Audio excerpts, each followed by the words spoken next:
যুবক হারায় গেছো দুনিয়া দেখা, গান্দা জিনিস দেখা, হায় হায় হায়। অথচ তোমার যৌবন দিছিল এই জন্য মুহাম্মদুর রাসূলুল্লাহর তরিকা দ্বারা, আদর্শ দ্বারা তুমি যুবক, ওই যুবক হবে, জমিনে চলবে, আর আল্লাহ বলবে ইন্নী উবাহিল মালাইকাতা বিশাব্বিস সালেহ।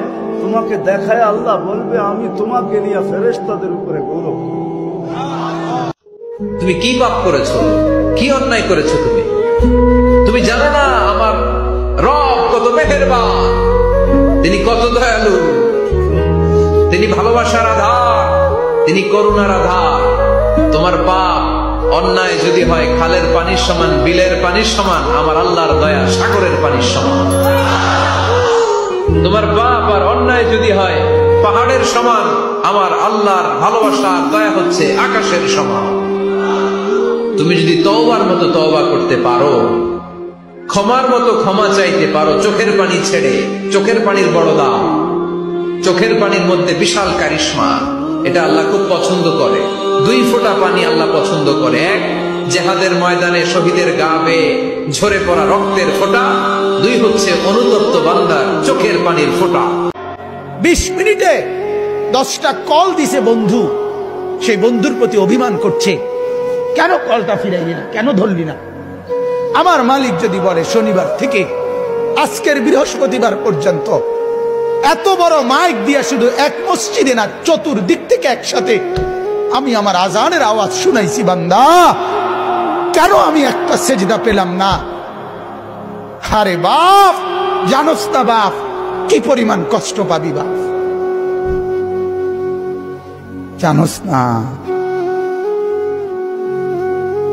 নওজোয়ান, সুখ জীবনে তেমন কিছু পাইলি না, কষ্ট কিন্তু পাবি অনেক।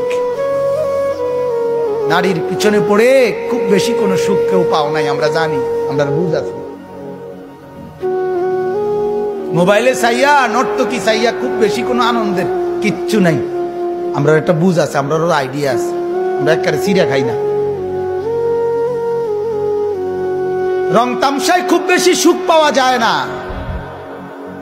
বন্ধু বান্ধবের এই আড্ডায় খুব সুখ পাওয়া যায় না, সেজদার মধ্যে অনেক মজা আছে, রাত গভীরের সাহাজ্জুদে অনেক মজা আছে।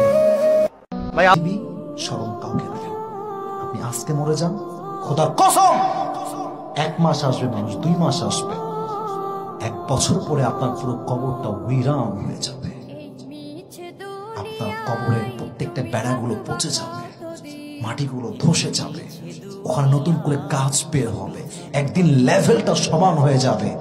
আপনার আত্মীয়রা একদিন আপনার কবরে এসে বলবে ওই দেখ, ওই দিকে তাকা, ওই যে গাছ, ওর আশেপাশে তোর বাপের কবর আছে, আশেপাশে তোর নানার কবর আছে। কখন কিরকম ভাই ভেবে দেখেন না আপনারা? কেমনে ঘুমান, কেমনে নামাজ নাই, পিনতাছে, বিড়ি টানতেছে, জুয়া খেলতেছে, ক্যারাম বোর্ড খেলতেছে। What is the meaning of this life, man? কি এটা, কি জীবন, এটা কি তামাশা নাকি? এটা কোন খবর নেই, মৃত্যুর খবর নেই, আজরাইলের খবর নেই, সারাটা দিন বিড়ি, তামাশা, সিগারেট, অপর নামে গীবত, তার নামে বদনাম। কি জীবন এটা? ভিক্ষুক রাস্তা দিয়া যায় আর জমিদারের পুত্র বধূও যায়, একজন সামনের থেকে আসতেছে, একজন সামনের দিকে যাইতেছে, 2 জনের ক্রসিং এর সময় ভিক্ষুকের গায়ের কাদা জমিদারের পুত্রবধূর গায়ে লেগে গেছে। সে দুনিয়া আন্ধার করে ফেলছে, স্বামীকে ডাইকা নিয়ে আসছে, বলছে ভিক্ষুক আমার কাপড় নষ্ট করে দিছে। সে শুধু ভিক্ষুক ছিল না, বৃদ্ধ ছিল। বৃদ্ধ ছিল না শুধু, জীর্ণ ছিল, শীর্ণ ছিল, শরীরে কাপড় ছিল না, ফাটা চিরা কাপড় ছিল, পায়ে জুতা ছিল না, পেটে ভাত ছিল না। জমিদারের পুত্র সইতে পারে নাই, যৌবনী শক্তি সয় তো সয় কি কইরা, তার স্ত্রীর গায়ে ভিক্ষুকের কাদা, বস সমগ্র শক্তিকে হাতে জমা করা, একত্র করা বৃদ্ধের গালে বসায়। বৃদ্ধ কিচ্ছু বলে নাই, শুধু উপরের দিকে তাকায় 2-3টা শব্দ উচ্চারণ করছেন। শব্দগুলা হলো ইয়া মাল্লা তারা হলো ওয়ুন, ও আল্লাহ চোখে দেখা যায় না, ও তারা কুল্লা শাই, তুই সব দেখিস, ফারা তারা মা বি, তুই কি দেখিস না আমার সাথে কি ঘটতেছে, এটা কি দেখিস না? বলতে দেরি যুবক, মরতে দেরি হয় না। জমিদার চলে আসতে প্রতিশোধ নিবে, বৃদ্ধের একদিকে মুস্কি হাসি, একদিকে বলতেছে প্রেমের খেলা এমনই হয়। জিজ্ঞাসা করছে কিসের প্রেমের খেলা রে? বলছে ওর প্রেমিকার গায়ে আমার কাদা লাগছে, পায়ের কাদা লাগছে, ও সইতে পারে নাই। যৌবনী শক্তি দিয়ে আমার বৃদ্ধ গালে বসায় দিছে। আমাকেও একজন ভালোবাসে, সেও সইতে পারে না, সেও সইতে পারে না। ও তো থাপ্পড় দিয়া ক্ষান্ত, সে জান নিয়ে নিছে, জান।